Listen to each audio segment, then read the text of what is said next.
అందరికీ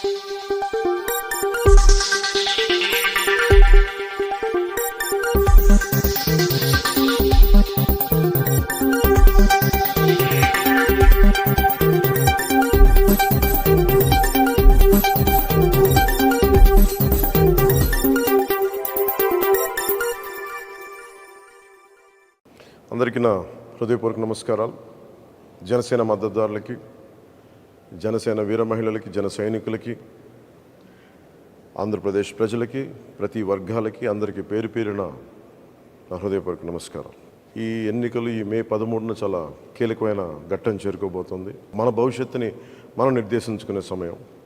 దీంట్లో భాగంగా మీ అందరినీ నా విన్నపం, నా విజ్ఞాపన, నా అభ్యర్థన, వైసీపీ వ్యతిరేక ఓటుని చీలనివ్వకుండా అందరం ఒకే మాట మీద నిలబడి ఎక్కడైతే భారతీయ జనతా పార్టీ అభ్యర్థులు ఉన్నారో వారికి మన సంపూర్ణ బలం టీడీపీ, జనసేన బలం ఇవ్వడం. అలాగే టీడీపీ ఎక్కడైతే నిలబడిందో సంపూర్ణంగా జనసేన, బీజేపీ మద్దతుదారులు, జన సైనికులు, కార్యకర్తలు, బీజేపీ కార్యకర్తలు అందరూ మద్దతు ఇవ్వడం. అలాగే జనసేన పోటీ చేస్తున్న చోట టీడీపీ మద్దతుదారులు, టీడీపీ కార్యకర్తలు, టీడీపీ మహిళలు అందరూ కూర్చొని జనసేనకి మద్దతు ఇవ్వడం. సమిష్టిగా ఇది కూటమి గెలుపు, ఆంధ్రప్రదేశ్ గెలుపు. వైసీపీ వ్యతిరేక ఓటుని చీలనివ్వనని చెప్పి నేను 2021 ఇప్పటం గ్రామం సభ పెట్టినప్పటి నుంచి ఈ రోజు దాకా అదే మాట మీద ఉన్నాం. అదే బాధ్యతతోటి ముందుకు తీసుకెళ్తా ఉన్నాం. భారతీయ జనతా పార్టీ నరేంద్ర మోదీ గారి నాయకత్వంలో నడుస్తున్న ఈ దేశం ఖచ్చితంగా ఆయన ఆశీస్సులు మన రాష్ట్రానికి ఉండాలి. ఆ దిశగానే వారిని చాలా వ్యయ ప్రయాసాలతోటి మనం ఒప్పించి ఈ రోజున మనం ఈ పొత్తులోకి భారతీయ జనతా పార్టీ నాయకులు అంగీకారం తెలిపారు. నాకు చాలా చిన్న వయసులో నేను చదువుకున్నది ఎంజీఆర్ గారి మాటలు గుర్తున్నాయి. ఒక రాష్ట్ర ప్రభుత్వం సమర్థవంతంగా పనిచేయాలంటే కేంద్ర ప్రభుత్వం ఆశీస్సులు అవసరం అని. ఆ వాక్యం నా మీద చాలా బలమైన ప్రభావం చూపించింది. ఎందుకంటే మన కేంద్ర ప్రభుత్వం లేకుండా ఈ ఫెడరల్ స్ట్రక్చర్లో కేంద్ర ప్రభుత్వం సహాయ సహకారాలు లేకుండా ముందుకు నడవటం చాలా చాలా కష్టం. వీటన్నిటిని దృష్టిలో పెట్టుకొని ముఖ్యంగా 6 అంశాల మీద మనం ముందుకెళ్తున్నాం. విద్య, వైద్యం, ఉపాధి, సాగునీరు, తాగునీరు, లా అండ్ ఆర్డర్. విద్యకు సంబంధించి ప్రభుత్వం ఫీజు రీయింబర్స్మెంట్స్ చేయలేదు. ఎయిడెడ్ స్కూల్స్ మూసేశారు. సరైన నాణ్యతతో కూడిన విద్యా విధానం లేదు. అలాగే సంక్షేమ పథకాలు, అమ్మఒడి లాంటిది కూడా ఎంతమంది బిడ్డలు ఉంటే అంతమందికి ఇస్తామని చెప్పి ఇవ్వలేదు. ఒకరికి ఇచ్చి మరి అందరికి ఇచ్చిన భ్రమ కల్పించారు. అలాగే ఎయిడెడ్ స్కూల్స్ దాదాపు 7,000 పైచీలకు ఎయిడెడ్ స్కూల్స్ మూసేశారు. ఇప్పుడు వాటిని కూడా ప్రైవేటైజ్ చేసే ప్రయత్నాలు జరిగినాయి. కొన్ని చోట్ల అడ్డుకున్నా, కొన్ని చోట్ల కుదరలేదు, కొన్ని చోట్ల ప్రైవేట్ పరం అయిపోయినాయి. అది విద్య పరంగా ఎవరికి కూడా సరైన ఫీజు రీయింబర్స్మెంట్లు జరగలేదు. ఎన్టీఆర్ హెల్త్ యూనివర్సిటీని పేర్లు మార్చేశారు. ఆంధ్ర యూనివర్సిటీని వైసీపీ కార్యాలయంగా చేశారు. విశ్వవిద్యాలయాల్లో కూడా వైసీపీ ప్రభుత్వం తాలూకు పోకడ, దాని జోక్యం నిజంగా విశ్వవిద్యాలయాల తాలూకు ఔన్నత్యాన్ని, ఉన్నతిని మంటగలిపింది.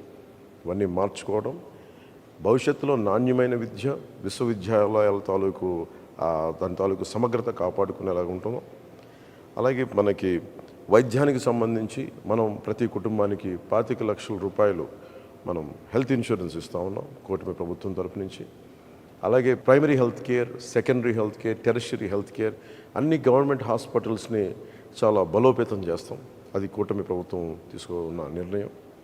అలాగే ముఖ్యంగా ఎక్కడైతే మనకి పొల్యూషన్ ఉందో, కాలుష్యం ఆరోగ్యాన్ని ఇబ్బంది పెడుతుందో ఆ కాలుష్య నియంత్రణ మండలి ద్వారా వాటిని సరిచేసే బాధ్యత కూటమి ప్రభుత్వం తీసుకుంటుంది. ఉపాధి మనకి వచ్చి అన్ని మెగా డిఎస్సిని రిలీజ్ చేస్తాం, డిఎస్సి రిలీజ్ చేస్తాం, 18,000 పైచిలకు పోస్టులు భర్తీ చేస్తాం, పోలీస్ కానిస్టేబుల్స్, ఎస్ఐలు పోస్టులు భర్తీ చేస్తాం, నిరుద్యోగాన్ని రక్కసిని పారదోలుతామని చెప్పి మనకి ప్రభుత్వంలోకి వచ్చిన వ్యక్తి కనీసం పట్టుమని 10 ఉద్యోగాలు కూడా ఇవ్వలేదు. కేవలం అరాకొర సంక్షేమంతో, దాన్ని ఎక్కువ అడ్వర్టైజ్మెంట్స్ తోటి ముందుకు తీసుకెళ్ళి సంక్షేమాన్ని కూడా సంపూర్ణంగా చేయలేకపోయిన ప్రభుత్వం, ఉపాధి ఇవ్వలేకపోయిన ప్రభుత్వం, మనకి జాబ్ క్యాలెండర్ రిలీజ్ చేయలేని ప్రభుత్వం. ఇది మారాలి అంటే ఖచ్చితంగా మన కూటమి ప్రభుత్వం రావాలి. వచ్చిన వెంటనే ముందుగానే మన మెగా డిఎస్సిని మనం దాని మీదే ఉంటుంది, ముందుకు తీసుకెళ్తాం రాగానే. అలాగే సిపిఎస్ కాంట్రిబ్యూటరీ పెన్షన్ స్కీమ్కి సంబంధించి మాట ఇచ్చి మరి వెనక్కి వెళ్ళిపోయాడు. వారం రోజుల్లో సంతకం పెడతానని చెప్పిన వ్యక్తి ఈ రోజున దాన్ని గాల్లోకి వదిలేశాడు. స్కూల్స్లో పాఠాలు చెప్పి టీచర్లను తీసుకెళ్ళి మనకి యారెక్ షాపుల దగ్గర, సారాయి షాపుల దగ్గర క్యూల్లో సరిచేసే బాధ్యతలు అప్పచెప్పాడు.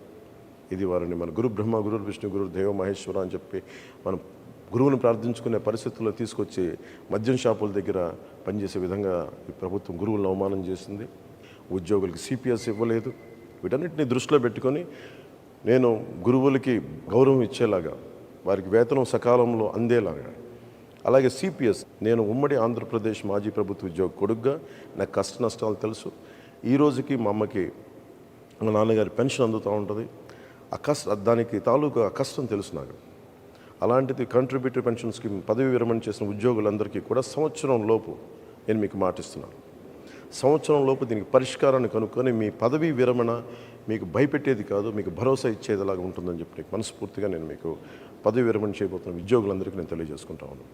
నేను మీకు మాటిస్తున్నాను, సంవత్సరం లోపు దానికి పరిష్కార మార్గాన్ని కనుక్కొని మేము పారిపోం. నేను మీకు మాటిస్తున్నాను, నేను నిలబడతాను. అలాగే సాగునీరు, మనకి ఇన్ని ప్రాజెక్టులు ఉన్నాయి. ఈరోజు మెగా ప్రాజెక్టు 2004 నుంచి ప్రత్యేకించి జల యజ్ఞం మన పదం అని కానీ జల దోపిడీ అయిపోయింది. ఎక్కడైతే సాగునీటి ప్రాజెక్టులు ఉన్నాయో ఉన్న ప్రాజెక్టులని సరిగ్గా మెయింటెనెన్స్ చేయకుండా, కాలువలు పొడికలు తీయకుండా, డ్రైనేజీలు సరిగ్గా తీయకుండా, డ్రైనేజీలను అలాగే లాకులు ఇటువంటి కనీసం మినిమం మెయింటెనెన్స్ కూడా చేయకుండా చాలా వేలాది లక్షలాది ఎకరాల ఆయకట్టు సరైన నీటి సౌకర్యం లేక, చివరి ఆనకట్టుకు చివరున్న పొలాలకి సరైన నీటి సౌకర్యం లేక నలిగిపోతున్నారు ప్రజానీకం. గిట్టుబాటు ధర లేదు, మద్దతు ధర లేదు, ధరల స్థిరీకరణ నిధిని సంపూర్ణంగా అది తీసుకెళ్ళలేదు. అందుకని నేను కౌలు రైతులకి సొంత డబ్బుని ఇచ్చిన వాడిని, కౌలు రైతాంగానికి, రైతులకి, అన్నం ముద్ద పెట్టే రైతులందరికీ నేను మీకు మనస్ఫూర్తిగా మాటిస్తున్నా. మీ క్షేమం కోసం, మీ సంక్షేమం కోసం కూటమి ప్రభుత్వం అండగా ఉంటుంది. అలాగే ముందు బాధ్యతగా మొదటి రాగానే ఏవైతే మైనర్ ఇరిగేషన్, చిన్న ఇరిగేషన్ ప్రాజెక్ట్స్ ఉన్నాయో వాటిని తొందరగా పూర్తి చేయడంతో పాటు ఉన్న ఇరిగేషన్ ప్రాజెక్ట్స్ని సమర్థవంతంగా పనిచేసేలా తీసుకుంటాం. ఇరిగేషన్, డ్రైనేజ్ వీటన్నిటిని సరి చేస్తామని మీకు అందరికీ మాటిస్తూ, మీకు రైతు భరోసా కేంద్రాల దగ్గర నుంచి ప్రభుత్వం నుంచి మీకు సరైన మద్దతు రాలేదు. అవి బాధ్యతగా తీసుకొని అది మీ సంక్షేమం మా మొదటి బాధ్యత.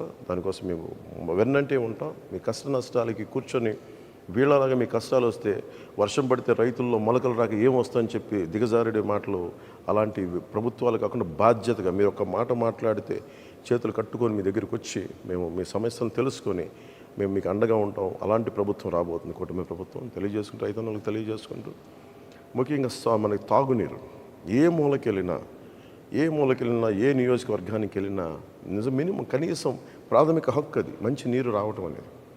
అలాంటి మంచినీరు కూడా ఇచ్చే పరిస్థితుల్లో లేదు. కేంద్ర ప్రభుత్వం జల్ జీవన్ మిషన్ అనే ప్రధానమంత్రి గారి ఆధ్వర్యంలో ప్రధానమంత్రి జల్ జీవన్ మిషన్కి నిధులు వచ్చినా కానీ ఈ ప్రభుత్వం దాన్ని ముందుకు తీసుకెళ్ళలేదు. మేము మీకు మాటిస్తున్నాం, అహిర్నిశలు మేమందరం బాధ్యత మరి తీసుకొని మనకి కనీస రక్షిత మంచినీరు ప్రతి ఇంటింటికి అందేలాగా మేమందరం బాధ్యత తీసుకుంటాం అని మీకు తెలియజేసుకుంటాం ప్రతి ఒక్కరికి. అలాగే మధ్యతరగతి కుటుంబాలకి మీరు కష్టాలు నలిగిపోతూ ఉన్నారు, ఎక్కువ మీరు కూర్చోబెట్టి అందరూ మీరు నలిగిపోతారు, ట్యాక్సులు కడతారు, మీరు సంక్షేమ పథకాలు ఉండవు. మీకు కనీసం మీకు ఇవ్వగలిగింది భరోసాతో కూడిన ప్రభుత్వం ఇవ్వాలి, లేదంటే మీకు ధరలు తగ్గించే ప్రభుత్వాలు ఉండాలి. అందుకనే కూటమి పెట్టుకుంది ముఖ్యంగా 3 సిలిండర్లు మహిళలకి ఉచితంగా ఇవ్వాలని, బస్సు ప్రయాణం ఉచితంగా ఉండాలని, ఇలాంటి సంక్షేమ పథకాలతో ముందుకు వస్తున్నాం. ముఖ్యంగా నిరుద్యోగులకి ప్రతి నెల మనకి ఉద్యోగం లేనప్పుడు నిరుద్యోగ భృతి వీటన్ని ముందుకు తీసుకెళ్తాం. ఎన్నోసార్లు జనవాణి కార్యక్రమంలో నేను ఒకటి నిర్ణయించుకున్నాను, చాలా వేదనతోటి, చాలా ఆవేదనతోటి, అందరికంటే వెనకబడిన వాసులం మేము, మమ్మల్ని సమాజం గుర్తించదు, మా కష్టాలను గుర్తించదు అని చెప్పి దివ్యాంగులు నాతో పెట్టుకున్న గోడు నన్ను ఎప్పుడు కదిలించేసేది. దాంట్లో భాగంగానే మనకి తెలుగుదేశం, జనసేన ఉమ్మడి మన మేనిఫెస్టో కమిటీ కూర్చొని ప్రత్యేకించి దీని మీద దృష్టి సారించి ప్రతి దివ్యాంగులకి 6,000 రూపాయలు నెలకి ఇంటికి వచ్చి అందజేసేలాగా, అలాగే ఎక్కడైతే సంపూర్ణంగా దివ్యాంగులు మొత్తం శరీరం అంతా చచ్చుబడిపోయిందో వారికి నెలకి 15,000 రూపాయలు అందజేసేలాగా, అలాగే తలసీమియా లాంటి వ్యాధిగ్రస్తులకి నెలకి 10,000 రూపాయలు వచ్చి అందజేసేలాగా ఈ బాధ్యత కూటమి ప్రభుత్వం తీసుకుంటుంది. ఈరోజు మేము పెట్టుకున్న సంక్షేమ కార్యక్రమాలు అన్నీ కూడా నిరుద్యోగులకు కానీ, రైతాంగానికి కానీ, మీరు మేనిఫెస్టో చూస్తే అన్ని సంక్షేమ కార్యక్రమాలు కూడా మేము చాలా బాధ్యతగా తీసుకొని చేస్తాం. చాలా బలమైన బరువు, చాలా బలమైన బాధ్యత. ఎందుకంటే మనసుంటే మార్గం ఉంటుంది. వైఎస్ జగన్కి ఇసుక మీద 41,000 కోట్లు, మద్యం మీద 40,000 కోట్లు వాళ్ళు అడ్డగోలుగా దోచేసుకున్నారు. మన ఆరోగ్యాల్ని హాని చేసి అసలు ఫిల్టర్ చేయని లిక్కర్ని ప్రజలకు అమ్మేసి నరాలు దెబ్బతినేంత మందు నమ్మి ఈ రోజున ఒక చిన్న భిన్నం చేశారు వ్యవస్థని. మద్యపాన నిషేధం అని చెప్పిన ప్రభుత్వం మద్యపానాన్ని అమ్మటం. సో అందుకని వీళ్ళందరికీ మేము కోరుకుంటుంది ఇది ఎంకరేజ్ చేయటం కాదు, కాకపోతే మీకు కల్తీ లేని ఒక మద్యాన్ని కనీసం అందించడం, కనీసం మీ ప్రాణరక్షణకి వయసెస్ని వ్యసనాలని ఎవరు ఎంకరేజ్ చేయం. కానీ మనకు 6 రాష్ట్రాలు మన చుట్టుపక్కల, మన ఆంధ్రప్రదేశ్ రాష్ట్రానికి 6 రాష్ట్రాలు మనకి చుట్టుపక్కల సరిహద్దులు ఉన్నాయి. సో మనకి సంపూర్ణ మద్యపాన నిషేధం అది చేయడం చాలా కష్టసాధ్యం. కానీ అంచెలంచెలుగా ఆడపడుచులు, మహిళలు కోరుకున్న చోట, ఒక గ్రామం కోరుకున్న చోట, ఒక ప్రాంతం కోరుకున్న చోట అక్కడ మద్యం షాపులు కానీ లేదంటే యారక్ షాప్స్ కానీ అవి లేకుండా చూసుకునే బాధ్యత ప్రజలు, మెజారిటీ శాతం ప్రజలు కోరుకుంటే అక్కడ మద్యాన్ని సంపూర్ణంగా నిషేధించే బాధ్యత కూటమి ప్రభుత్వం తీసుకుంటుంది. అలాగే ముఖ్యంగా లా అండ్ ఆర్డర్, ఈ లా అండ్ ఆర్డర్ సమస్యను అంటే మేము బేసిక్గా జనసేన, టీడీపీ మేమందరం నమ్మేది భారతీయ జనతా పార్టీ వ్యవస్థల్ని బలోపేతం చేయడం, వ్యవస్థలను బలహీనపరచడం కాదు. కూర్చోబెట్టుకు సినిమా టికెట్లకి మొత్తం మండల రెవెన్యూ ఆఫీసుల దగ్గర నుంచి చీఫ్ సెక్రటరీ దాకా, మా చీఫ్ సెక్రటరీ టు చిన్నపాటి ఎంఆర్ఓల దాకా పనిచేస్తూ ఉన్నారు. అదే రైతుకి కష్టం వస్తే ఒకళ్ళు కూడా స్పందించే పరిస్థితులు లేదు. వ్యవస్థల్ని బలోపేతం చేస్తాం. పోలీస్ వ్యవస్థని కానీ, రెవెన్యూ వ్యవస్థని కానీ, అన్ని వ్యవస్థల్ని బలోపేతం చేసి వారికి సాధికారతని వారికి ఇచ్చే దిశగా మేమందరం బలమైన నిర్ణయం తీసుకున్నాం. అది మనకి ప్రజాస్వామ్యాన్ని పరిరక్షిస్తాం. లా అండ్ ఆర్డర్ చాలా చాలా చాలా బలంగా ఉంటుంది. లా అండ్ ఆర్డర్ బలంగా ఉన్న చోట అన్ని పథకాలు బాగుంటాయి. లా అండ్ ఆర్డర్ బలంగా ఉన్న చోట పెట్టుబడులు వస్తాయి, పరిశ్రమలు వస్తాయి, పరిశ్రమలు వచ్చిన చోట ఉపాధి అవకాశాలు ఉంటాయి.